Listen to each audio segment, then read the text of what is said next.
नमस्कार, प्रस्तुत है आज का चिंतन। लोक सेवा के लिए मन में उमंग और उत्साह उठने के बाद तत्काल इस ओर प्रवृत्त नहीं हुआ जा सकता।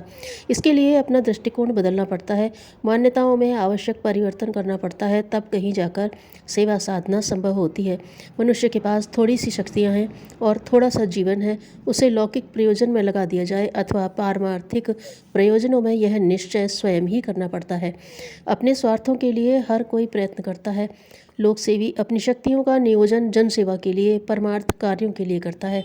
अतः उसे अपनी आवश्यकताओं और सुविधाओं के लिए दूसरों से भिन्न दृष्टिकोण अपनाना चाहिए तथा अपना जीवन स्तर, आवश्यकताओं एवं साधनों के उपयोग की रीति नीति भिन्न रखनी चाहिए।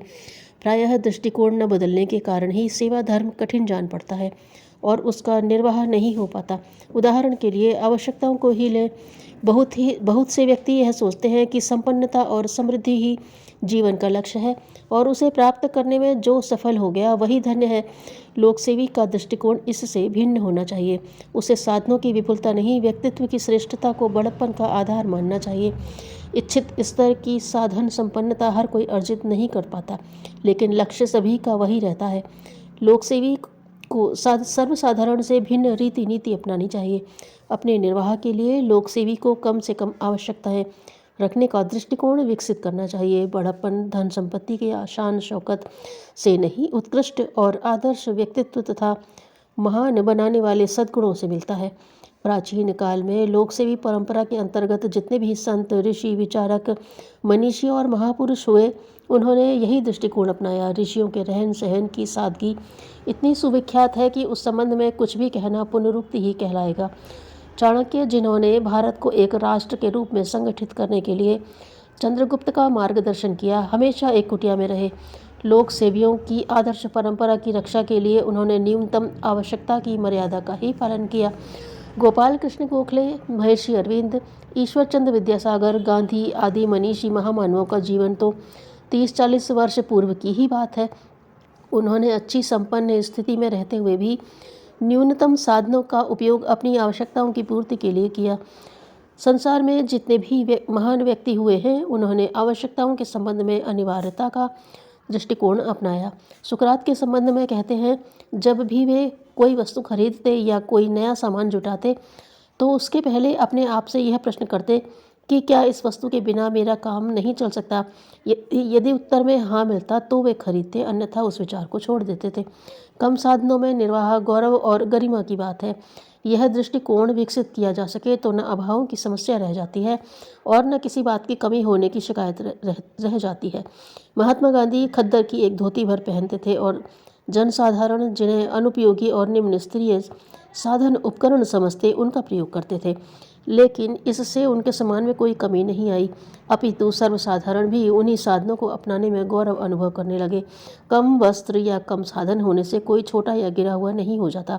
गिरावट आती है अस्वच्छता, अव्यवस्था और बनावट से। इस प्रकार लोकसेवी को बड़प्पन की मान्यता परिष्कृत करनी चाहिए।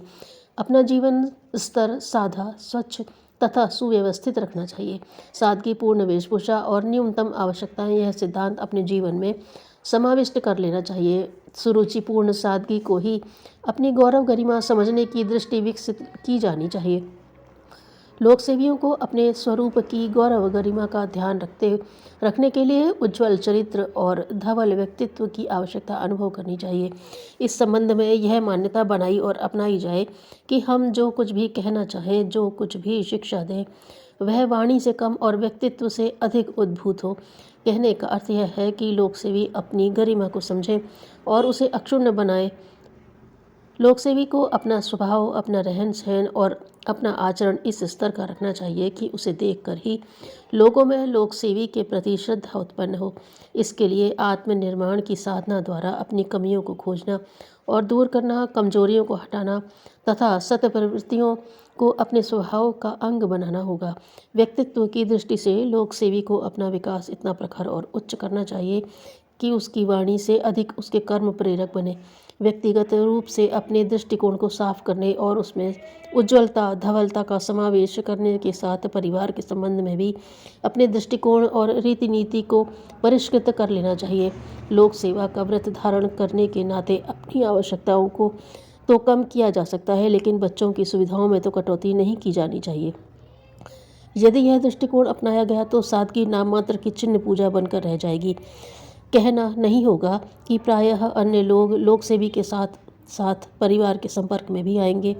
परिवार के संपर्क में आने पर जब ठाट बाट और वैभव विलास ही दिखाई देगा तो लोक सेवी की निष्ठा पर लोगों को संदेह होने लगेगा और वे लोक सेवी के रहन सहन को नाटकीय समझने लगेंगे।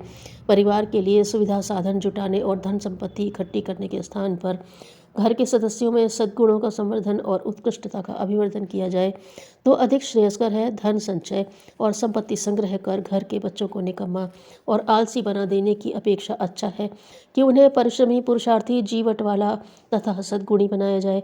संतान यदि सुयोग्य हो अथवा संतान यदि अयोग्य हो तो दोनों ही स्थिति में उनके लिए धन संपत्ति एकत्रित कर छोड़ जाना व्यर्थ है। यदि बच्चों को अपने आदर्शों के अनुरूप ढालने की चेष्टा की जाए, उनके व्यक्तित्व को परिष्कृत और संस्कारित बनाने के लिए प्रयास किए जाएं तो उनके सुखद भविष्य की संभावना अधिक रहती है। धन संपत्ति से नहीं, गुण और योग्यताओं से ही भविष्य का निर्माण होता है। इस दृष्टि से परिवार के सदस्यों को परिमार्जित करने में समय लगाया जा सकता है। उसके लिए मूर्तिकार का सा धैर्य रखना चाहिए। लोक सेवी को चाहिए कि वह अपनी संतान को, परिवार के सदस्यों को आदर्शों के ढांचे में ढालने के लिए धैर्यपूर्वक प्रतीक्षा करता रहे, स्वयं भी वैसा जीवन जिए एवं घर में भी वैसा वातावरण विनिर्मित करता रहे। जीवन की अवधि उतनी ही मानी जानी चाहिए जितना कि उससे महत्वपूर्ण कार्यों को संपन्न किया गया।